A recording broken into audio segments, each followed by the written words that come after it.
माया एक बहुत ही खड़ूस और घमंडी औरत थी। उसे हमेशा लोगों को नीचा दिखाने में मजा आता था। वो कभी भी किसी से भी सीधे मुंह बात ही नहीं करती थी।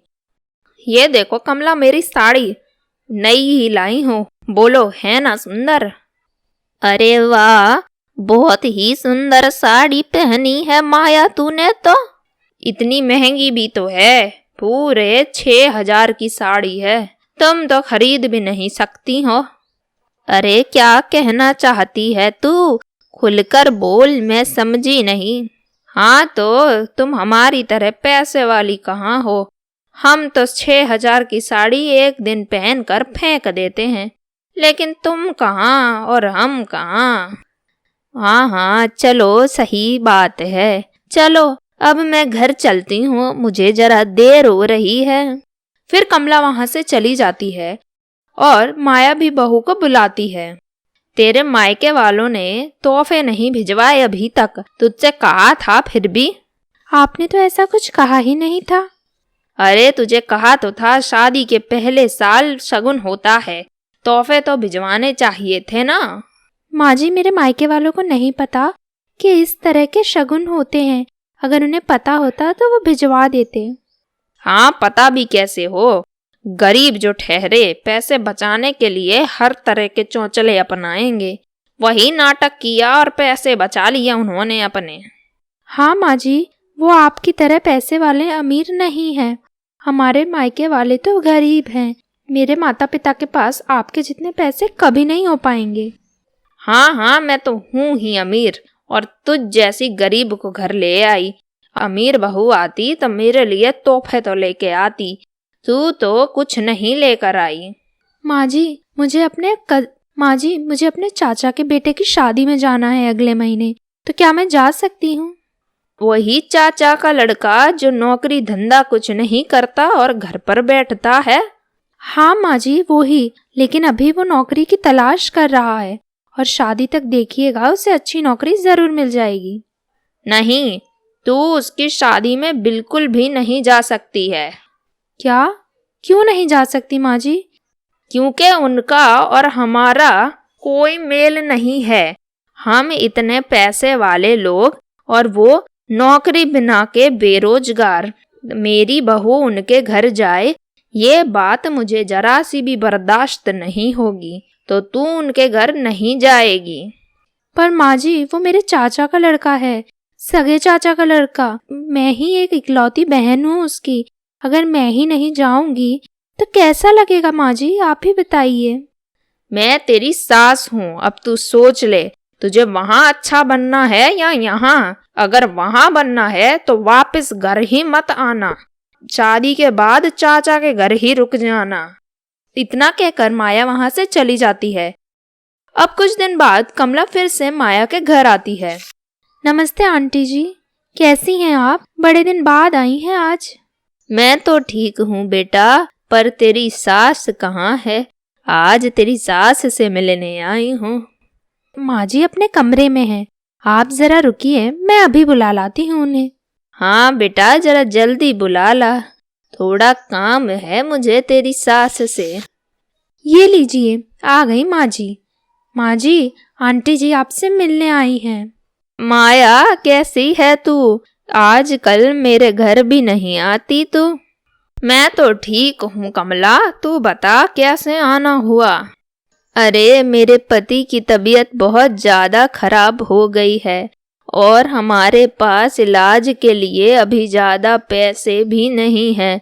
डॉक्टर के तो खर्चे इतने ज़्यादा बढ़ते जा रहे हैं और हमारे पास 1 रुपए बचा नहीं है, और मेरे पति की भी तबीयत बहुत ज़्यादा खराब होती जा रही है। तो तू यहाँ पैसे मांगने आई है, यही बात है ना? हाँ, कुछ यूं ही समझ ले। अब तू ही मेरी सहेली है तो तेरे पास ही आऊंगी। देख कमला, मैं तुझे 1 फूटी कौड़ी नहीं दूंगी। पिछले बार का हिसाब तक अभी तक तूने पूरा नहीं किया। तू जा यहाँ से, कहीं और पैसे मांग। माँ जी, आप इस तरह से आंटी जी से बात मत करिए। आपको आंटी जी से इस तरह की बातें करना शोभा नहीं देता है। वो भी आपकी सहेली हैं। प्लीज माँ जी, आप इस तरह से बात मत करिए। तू चुप रह, बीच में बोली तो तेरी जुबान काट के फेंक दूंगी, समझ गई? बहू, तुम्हें कुछ भी कहने की जरूरत नहीं है। तुम्हारी सास को बहुत घमंड है, लेकिन तुम चिंता मत करो माया, सबका घमंड उतरता है, तुम्हारा भी जरूर उतरेगा, और जिस दिन उतरेगा हम तब बात करेंगे। इतना कहकर कमला वहां से चली जाती है और बहू भी अपने कामों में लग जाती है। अचानक से बहू को माया के चिल्लाने की आवाज सुनाई देती है। क्या हो गया माँ जी? आप नीचे कैसे गिर गई? आपके पैरों को क्या हुआ? खड़े होइए माँ जी, खड़े होइए। अरे न जाने क्या हो गया, चलते चलते ऐसा पैर फिसला कि मैं तो सीधी नीचे गिर गई। तू जल्दी डॉक्टर को फोन करके बुला, न जाने मेरी कमर को क्या हो गया है।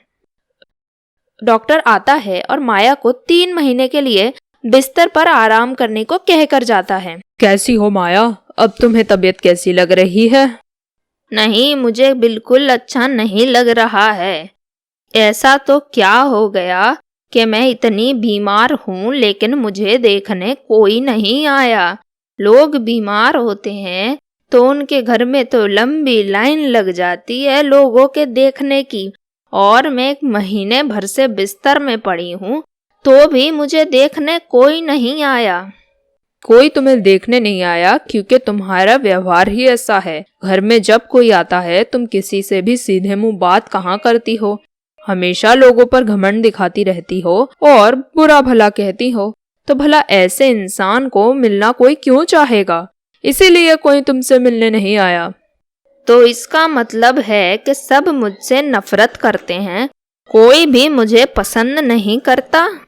हाँ, देखा जाए तो मुझे भी यही लगता है कि सब तुमसे नफरत ही करते हैं, कोई तुम्हें पसंद नहीं करता। भला एक घमंडी इंसान को कोई क्यों पसंद करेगा? क्यों, सही कह रहा हूँ ना बहू?